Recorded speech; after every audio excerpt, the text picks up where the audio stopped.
شغلنا اليوم عمل سقف لأكرمكم الله حمامين من الجريمة المعدن الكوري على شكل 3 أضلاع،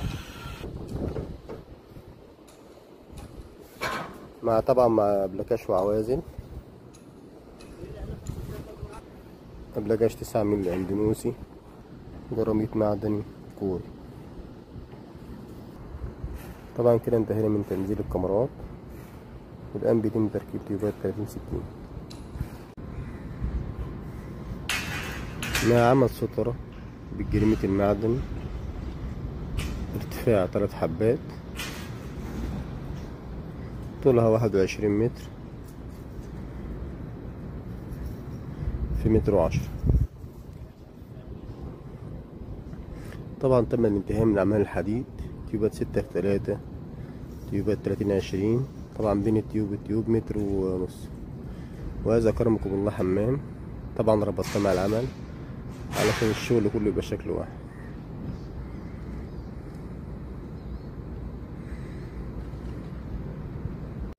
وبكده تم الانتهاء من تركيب تيوبات 60-30، والآن بيتم تركيب الأبلكاش والعازل الماء.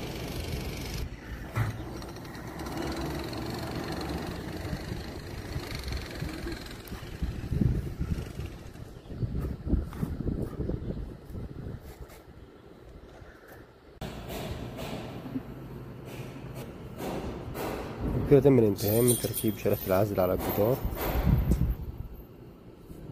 وتركيب تيوبات 15-30 من الجرمين.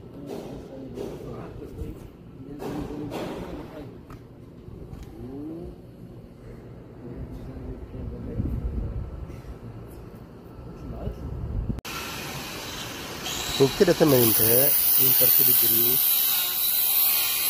جرمة معدن كوري مع عزل حراري وأبلكاش وعزل مية. والآن بيتم تركيب الجوال.